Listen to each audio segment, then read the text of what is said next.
Welcome back to Black Girl Meets Pop Culture. I am your host Zoe, and today we'll be talking about Avatar: The Last Airbender, Season 1, Episode 20, titled The Siege of the North, Part 2. But as per usual, before we get into the episode, I'd like to remind you to follow this podcast on Spotify and or Apple Podcasts, and you can also listen to this as well on YouTube. You can also follow me on Instagram at blackgirl_meets_popculture for further information. I'm actually starting to post on TikTok as well. That's blackgirlpopculture. It took me a second to know my own TikTok. That's because I don't use it, but I'm going to start posting on there as well if you want to get more information about this podcast. And finally, you can financially support this podcast starting at just 99 cents. The link, as per usual, will be in the description down below. As we like to do these episodes, this is the last episode of this season. We like to start with the synopsis and work our way down. So the synopsis of this episode. As Admiral Zhao's army continues its assault on the Northern Water Tribe, Sokka, Katara, and Yue try to retrieve Aang from the spirit world. So I got 3 main points, and then obviously we'll go into the quote of the episode, and then last but not least, the rating of this episode. When it comes to the 3 points, I got this episode is so good, and I only have one problem. I want to get that problem out the way. The only problem I have with this episode is the pacing. I think the pacing is way off, and maybe it's because I paused several times throughout the episode, but I don't think it's because of that. I think it's because, like, for example, and I'll mention this later on in my very first main point. For example, all of a sudden, Yue starts talking about, how, when I was born, this happened, and then my dad prayed to the spirits, and then for some reason they dipped me into the water, into the pond, which they never really specified as to why, which I know why, but they never really specified as to why they dipped her in the pond. They never said, and the spirits told him to dip me in the pond, but I digress. Yeah. Oh yeah, so she starts to say, and then my hair turned white, and then I started to cry, and I was a normal, healthy baby. I owe my life to the moon.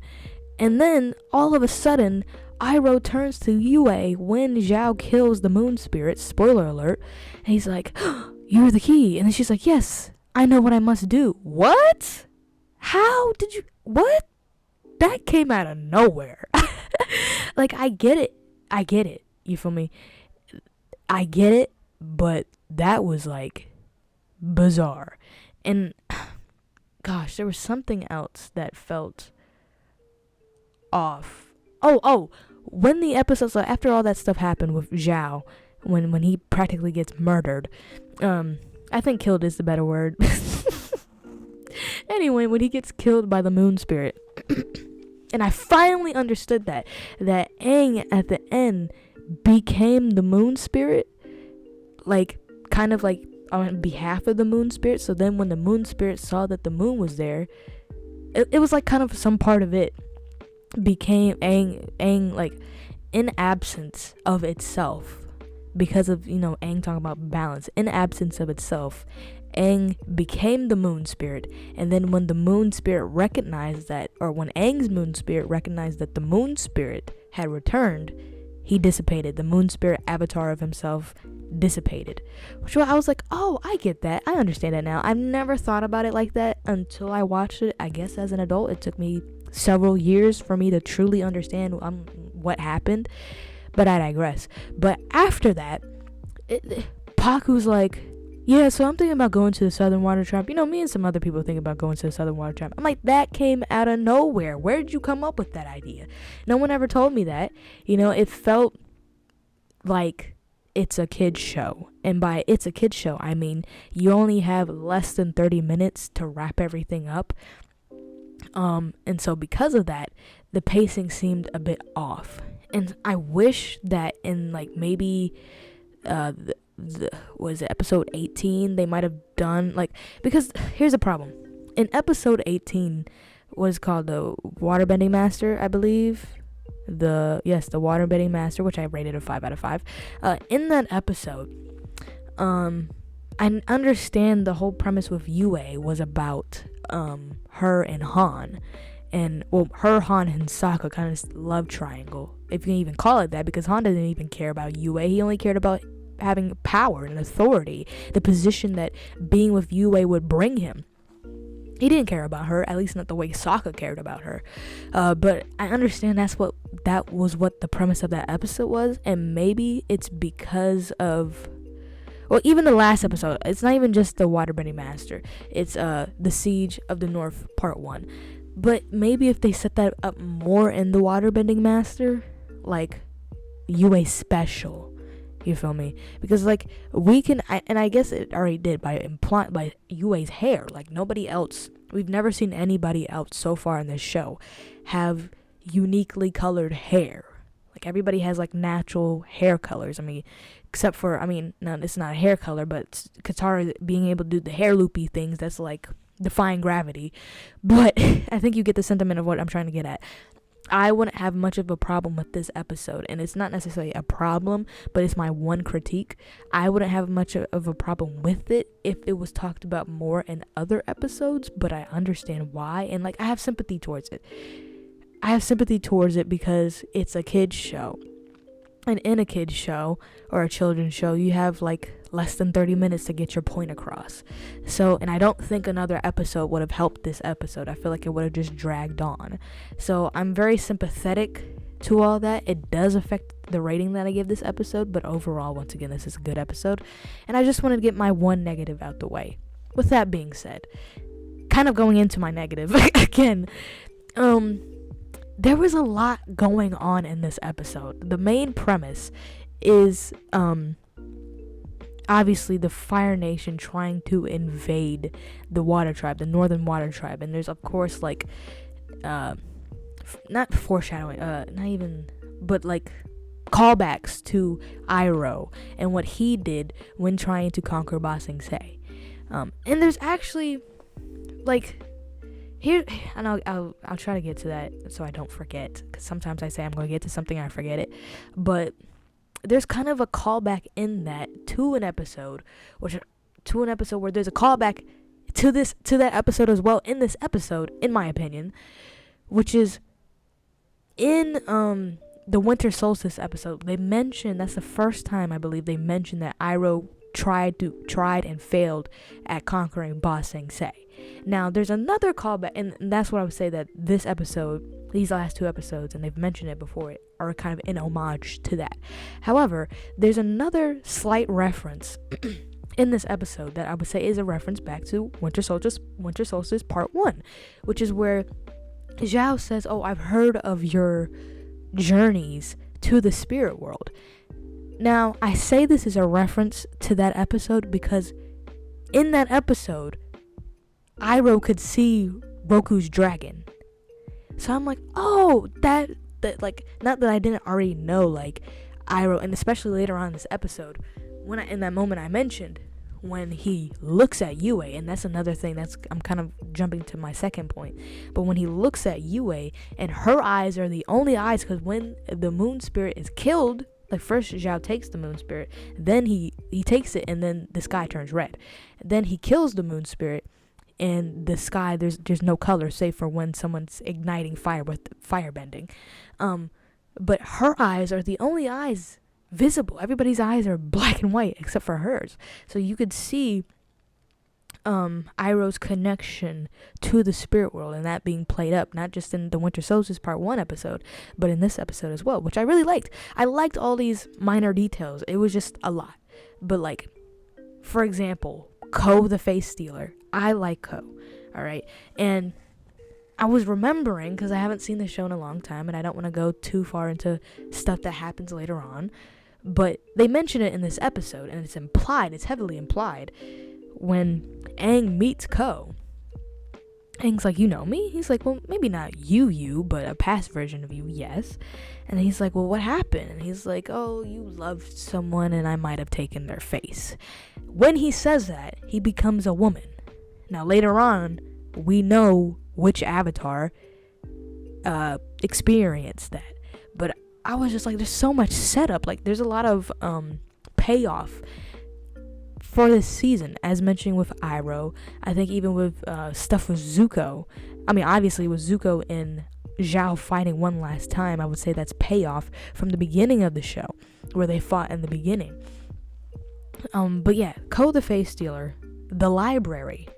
Once again, this is something that happens later on, but I didn't realize how early they set this up, and how early, like, Zhao, even though, spoiler alert, he never appears again in this show, he appears in Korra, but though he never appears again in this show, he has long-lasting effects. There are ramifications for Zhao's presence, because, spoiler alert for something that happens later, the library, I forgot how to say his name, but one character, and I won't go too deeply into it, but one character that shows up later on, the library is not well known because it's underground, and Zhao says that. He's like, yeah, I'm trying to kind of cut it off to people who are wanting to use knowledge wanting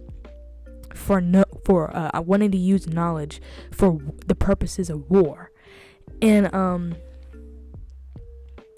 the gang tries, they find that library, and then what happens towards the end of that episode, and I won't go into it too much, is because of Zhao, traumatizing this dude to the point where I don't want people to use my knowledge for war, for the purposes of war. It's stuff like that. Yue's connection to the moon, that pays off later on. The significance of the moon spirits, like, once again, this plays into the lore, and there's a lot of talk in this episode of balance, and it's been spoken of before, but I think this is this is a true visualization of that. You don't just hear about balance, you see it. And so I'm watching this episode, and obviously stuff happens with Legend of Korra, and I don't want to go into that, but with them talking about balance, because I love how Zhao's like, man, forget the water tribe, I'm just gonna kill this thing and that's it. And then Iroh shows up out of nowhere, and he's like, wait a second, you mess with the moon spirit, you screw us over too. Now, he doesn't specify that. Now, I say this because when the air nomads were almost eradicated, how would balance have been affected? Would the world correct itself?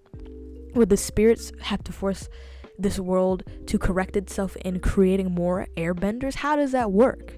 You know, and I like that this show, even though it answers a lot of questions, it brings up a lot more, and but not in a deceptive way, or, you know, it shows the beauty of this show, that even though this show has had a sequel, and as the day of this recording and when this comes out, it has a live action, well, it has 2 live action adaptations, hopefully one's better than the other, but even still, this show is 15 years old, almost 20 years old, and yet still there are, not even 15, but almost 20 years old, about 19 years old, and yet still the show presents you with so many questions that you have. Shows, once again, this is a show targeted towards children, and yet it pays off so well, especially if you pay attention, especially if you watch it and look back at it as an adult. You know, me making the connection of the moon spirit, that Aang becomes the moon spirit.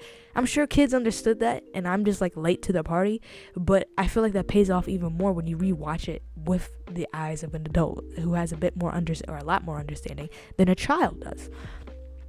Secondly, let's get to the second point.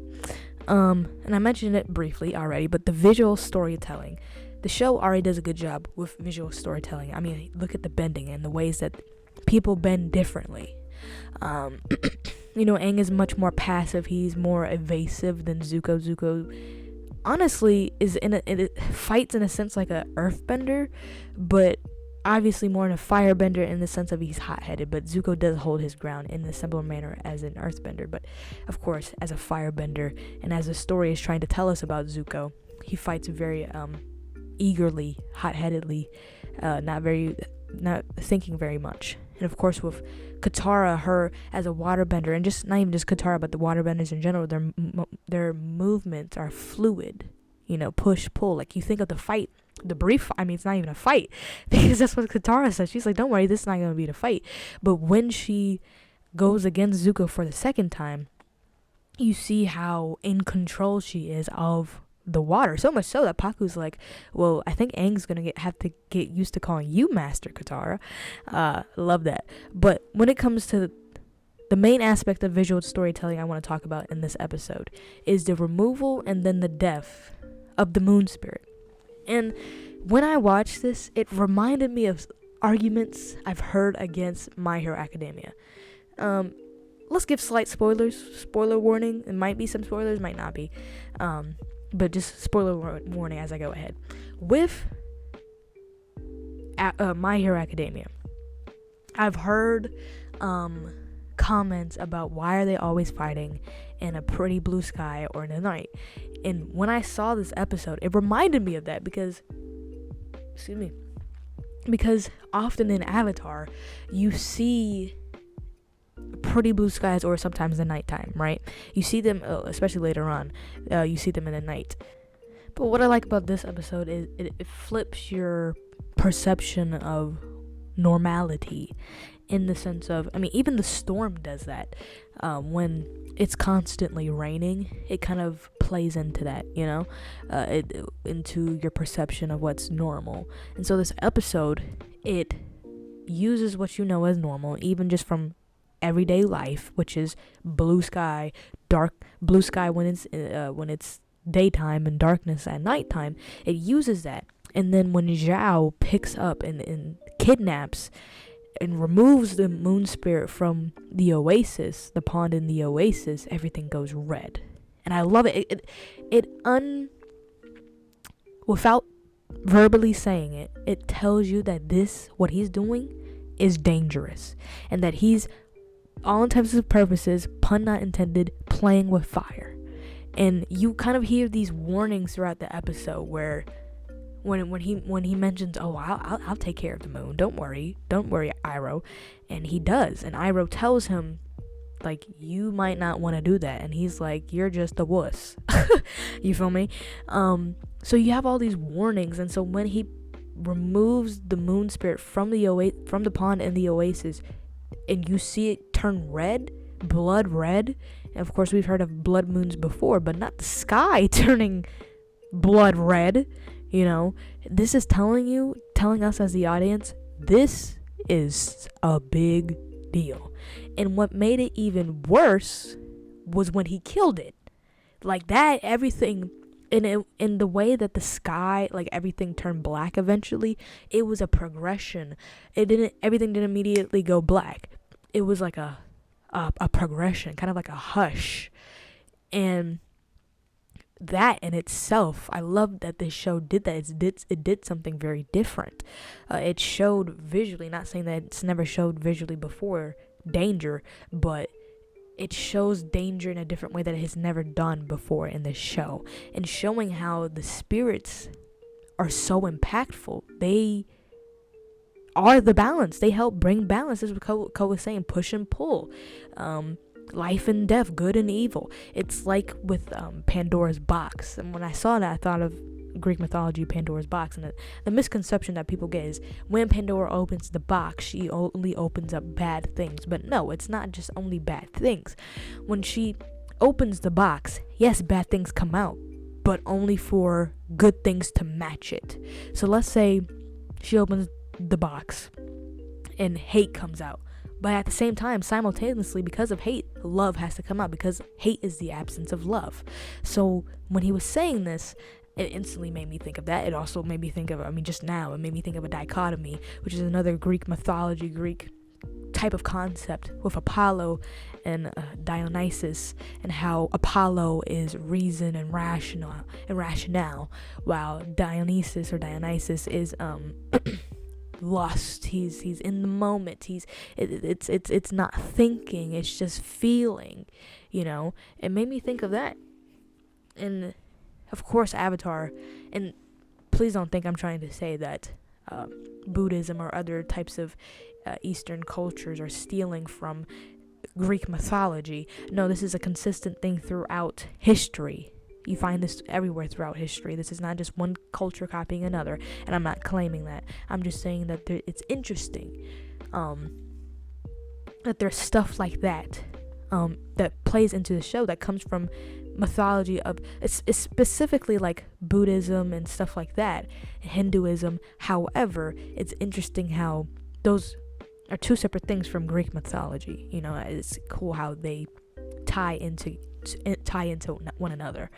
And speaking of, before I go into my third and final point and probably hit some other bullet points, when Aang becomes the moon spirit in his avatar state, am I the only person that got reminded of Prince of Egypt and the Angel of Death?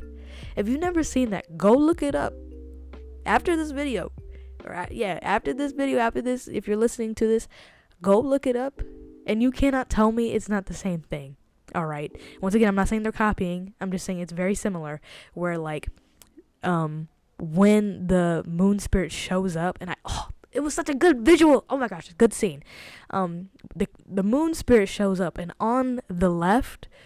So technically his right, which makes it even more interesting, because people typically associate the left with something bad and the right with something good. So on his right, but our left, are the Water Tribe, and on his left are the Fire Nation. And the Water Tribe, when they see him, and that's why I started making the connection that it's the Moon Spirit, because they bowed to him. So when they see him, they bow. But when the Fire Nation sees it, they're like, oh shoot.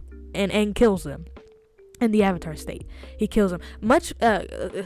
So much for being a pacifist, by the way.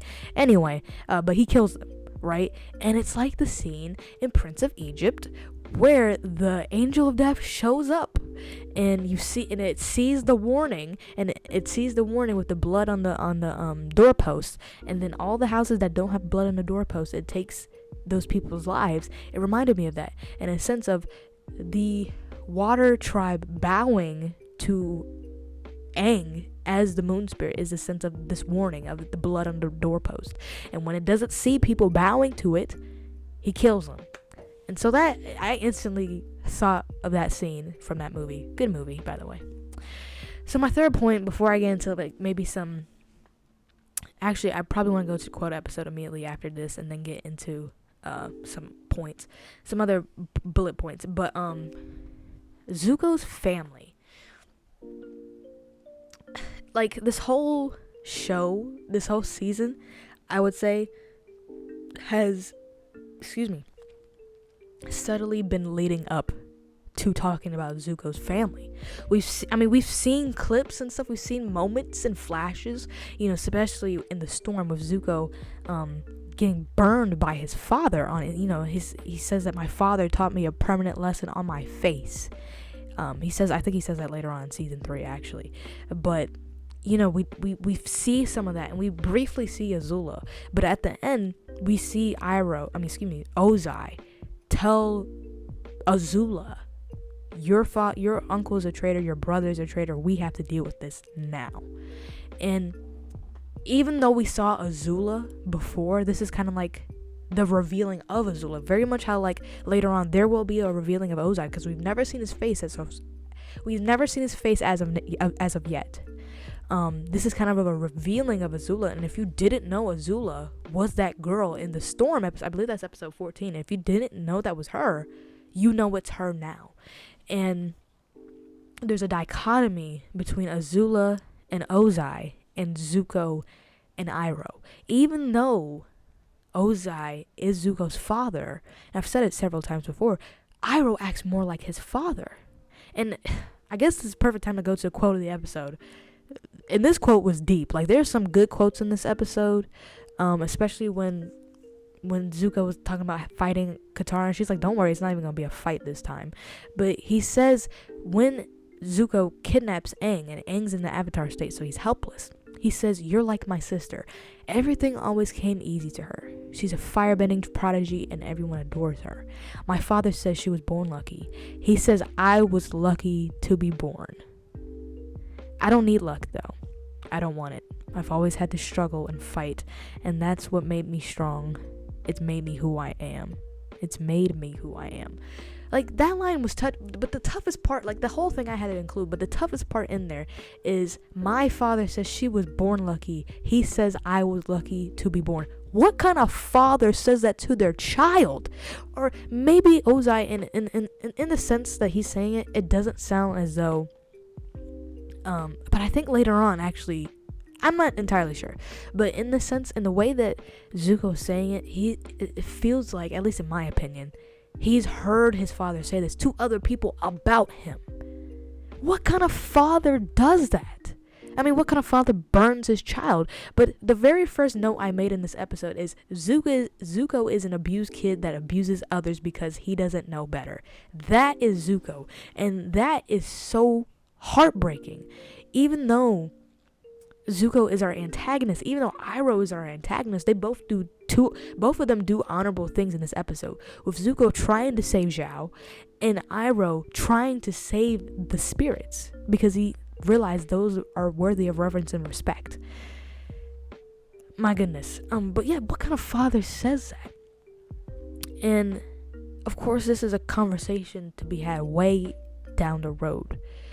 But the fact that Azula is presumably eating up her father's attention and being the best, is concerning. We have to remember that these are children. Zuko, and I said Zuko is an abused kid. He's 16 and Azula's 14. Yes, I'm not condoning any of their behavior. I'm not saying their behavior is correct. However, in a world where the Fire Nation rules, you know no for 100 years, you know no better. All you know is, in the words of John Cena, ruthless aggression. That's all you know.